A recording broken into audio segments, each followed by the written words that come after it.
ओम नमः शिवाय। हर हर महादेव।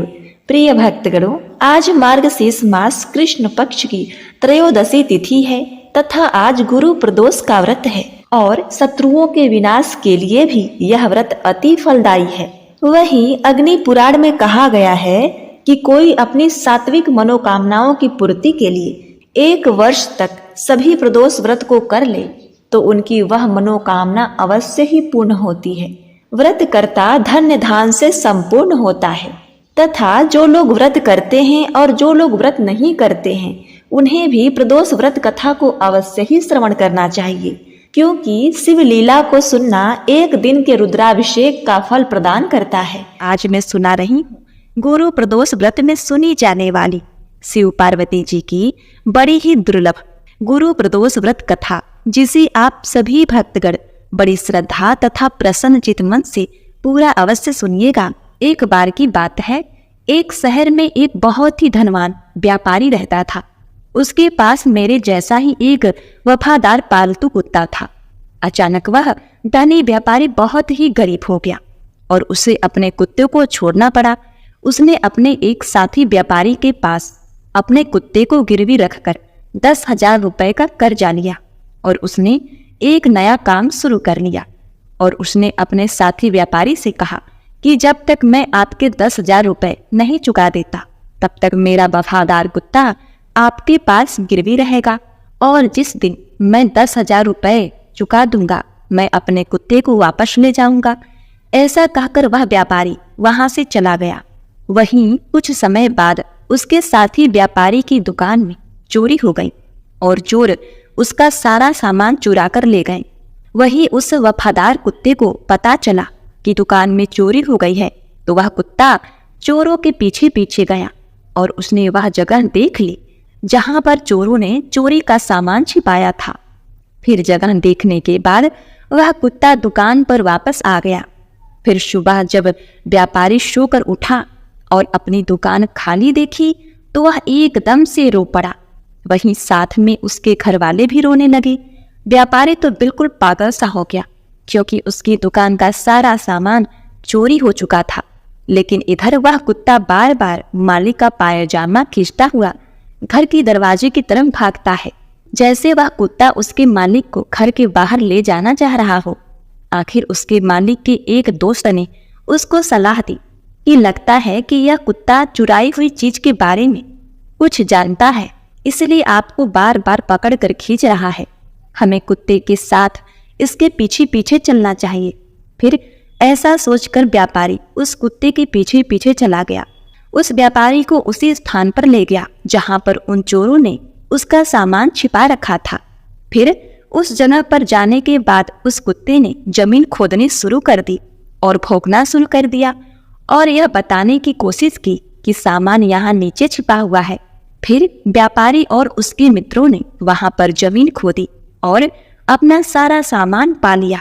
उसमें कोई भी चीज खोई नहीं थी, सब सामान वैसे का वैसा ही मिल गया। व्यापारी अपना सब सामान लेकर बहुत ही खुश हो गया और घर आकर उसने एक कागज पर कुछ लिखकर कागज को लपेटकर उसके कान में खोस दिया और उसके पुराने मालिक के पास भेज दिया। उसने उस कागज में लिखा था कि उसका कुत्ता बहुत ही वफादार है और कुत्ते की वफादारी की वजह से जो 10,000 रुपए का कर्ज तुमने लिया था मैं उसको माफ करता हूँ, क्योंकि तुम्हारे कुत्ते की वफादारी की वजह से ही मेरे दुकान का चोरी हुआ सामान मुझे वापस मिल गया। इसलिए मैं आज तुम्हारे वफादार कुत्ते को अपने यहाँ से आजाद करता हूँ और इनाम के तौर पर 10,000 रुपए और कुत्ते के साथ भेजता हूँ। वह कुत्ता भी बहुत खुश हुआ कि आज मैं अपने मालिक के पास जाऊंगा। जब मेरे मालिक मेरी वफादारी की चर्चा सुनेंगे तो वो एकदम से खुशी से नाच उठेंगे। वहीं व्यापारी जब अपने कुत्ते को वापस आते हुए देखा तो उसने सोचा, लगता है मेरा दोस्त अपना पैसा वापस मांग रहा है, इसलिए उसने मेरे कुत्ते को मेरे पास भेजा है। मेरे पास अभी पैसे नहीं हैं, अभी तो मैं अपने नुकसान की भरपाई भी नहीं कर पा रहा हूँ। इसलिए मैं ऐसा करता हूँ कि मेरे घर का पता केवल इस कुत्ते को ही पता है। यदि मैं इस कुत्ते को ही मार दूंगा तो फिर वह व्यापारी मेरे घर तक कर्जा लेने नहीं आ पाएगा। ऐसा सोचकर वह व्यापारी अपने वफादार कुत्ते की तरफ तलवार लेकर दौड़ा और कुत्ते की गर्दन को काट देता है, जिससे वह कुत्ता वहीं पर मर जाता है। कुत्ते के मर जाने के बाद कुत्ते के कान से एक कागज नीचे गिरता है। उस कागज को पढ़कर उस व्यापारी को बहुत बड़ा दुख होता है। आगे वह कुत्ता भगवान शिव से कहता है, हे प्रभु, मैं इसीलिए मनुष्य जाति से घृणा करता हूँ। वह कुत्ता कोई और नहीं, मैं ही था। मनुष्य अपने स्वार्थ के लिए किसी भी हद तक गिर सकता है। वह अपने स्वार्थ में आकर अपनों का भी खून कर देता है। कुत्ता फिर आगे कहता है, हे प्रभु, मैंने जो भी घटनाएं देखी थी मैंने आपको संक्षेप में सब बताया। हे प्रभु, मनुष्य विश्वासघाती होता है, लालची होता है, स्वार्थी होता है, चरित्रहीन होता है, जो अपने स्त्री के होते हुए नहीं पराय स्त्री के चक्कर में फंसा रहता है। अतिथि का अनादर करने वाला होता है, स्त्रियों का अपमान करने वाला होता है, निर्दोष को दोष लगाने वाला होता है। अतः मैं कह सकता हूँ कि मनुष्य वह सारे नीच कर्म करता है जो नरक के द्वार खोलते हैं। फिर भगवान शिव कहते हैं, हे श्वान, तुम ठीक कहते हो, परंतु सभी मनुष्य एक जैसे नहीं होते। अब मैं तुम्हें एक छोटी सी कहानी कहता हूँ। एक समय की बात है, एक बहुत ही बलवान और दानी राजा राज करता था, जो अपने राज्य के गरीब लोगों को सोना दान करता था। वह राजा सुबह जल्दी उठकर उसके महल के दरवाजे के पास खड़े गरीबों को सोना बांटता था, ताकि वह उनकी जरूरतों को पूरा कर सके। भगवान शिव आगे कहते हैं, हे श्वान, एक किसान राजा के महल के पास आया और दीवार से चिपक कर छुप गया। उस किसान ने सोचा कि वह रात भर महल के दरवाजे के पास खड़ा रहेगा और फिर सुबह राजा से सोना पाने के लिए लाइन में सबसे आगे लग जाएगा, क्योंकि किसान ने सोचा अगर वह सबसे पहले आएगा तो राजा उसको सबसे पहले सबसे ज्यादा सोना देगा और फिर उसकी गरीबी मिट जाएगी। लेकिन जब राजा के महल के एक चौकीदार ने उस किसान को रात्रि को महल के दरवाजे के पास छुपा हुआ देखा, तो चौकीदार ने सोचा यह कोई चोर है जो राजा के महल में रात को चोरी करने के लिए आया है। ऐसा सोचकर उस चौकीदार ने उस किसान को पकड़ लिया और उसी महल के नीचे कैद खाने में बंद कर दिया। फिर अगली सुबह पिछली रात का किस्सा सुनकर राजा ने कैद खाने में बंद किसान से बात करने की ठानी। फिर राजा ने उस कैद खाने में प्रवेश किया और इस किसान से पूछा, तुम मेरे महल में चोरी क्यों करना चाहते हो, जबकि तुम्हें अपने आप को भोजन और कपड़े दिलाने के लिए सिर्फ मुझे सोना मांगना था।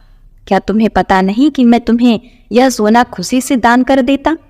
राजा की बात सुनकर वह गरीब किसान कहने लगा, हे राजन, मैं कोई चोर नहीं, मैं एक किसान हूँ जो बुरे समय से गुजर रहा हूँ और मुझे पैसों की जरूरत है। मैं एक जमाने में एक अच्छा व्यापारी था जो बहुत दान पुण्य किया करता था, लेकिन फिर अकाल पड़ गया और चोरों ने मेरे मवेशियों को चुरा लिया। किसान आगे कहता है, हे महाराज, मैं आपके महल में चोरी करने नहीं आया था। मैं रात में तो इसीलिए आया था कि किसी तरह सुबह सबसे पहले लाइन में लग जाऊं और जब आप सोना बांटेंगी तो सबसे पहले मुझे मिल जाएगा। महाराज, मैं जो भी कह रहा हूँ वह सच कह रहा हूँ।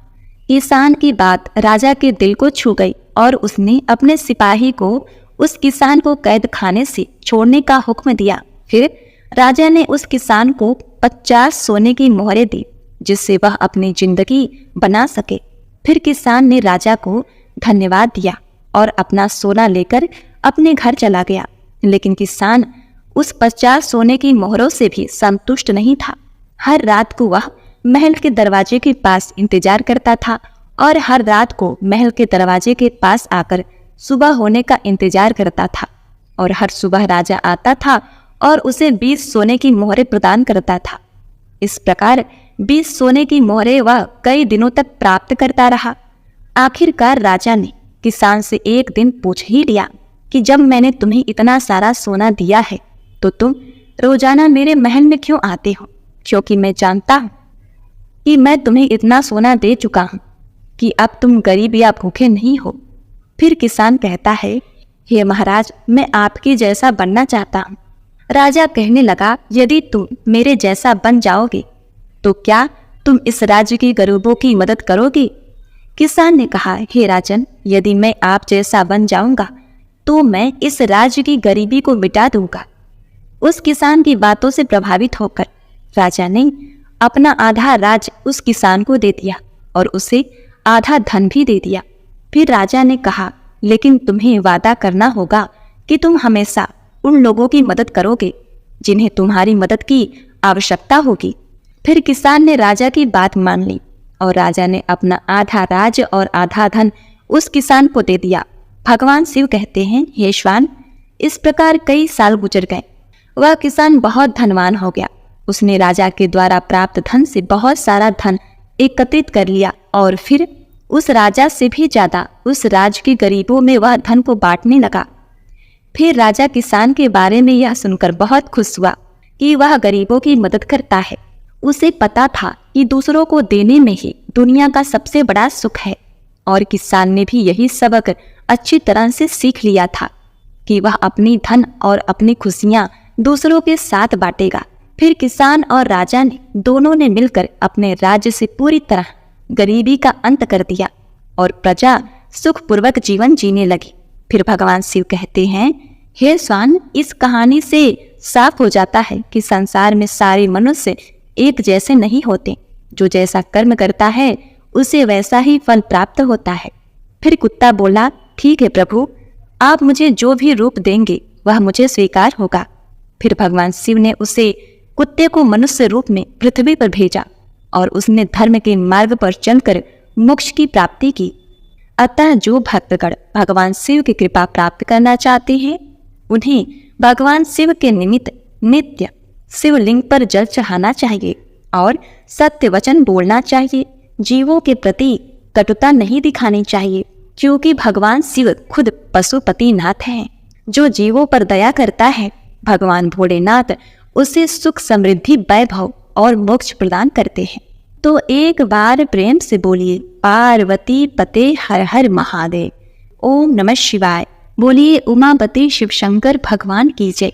प्रिय भक्तगणों, अगर आपको हमारी यह कहानी पसंद आई है तो हमारे वीडियो को एक लाइक और चैनल को सब्सक्राइब करके कमेंट में जय भोलेनाथ अवश्य लिखिएगा और साथ ही पास में बने बेल बटन को अवश्य दबाइएगा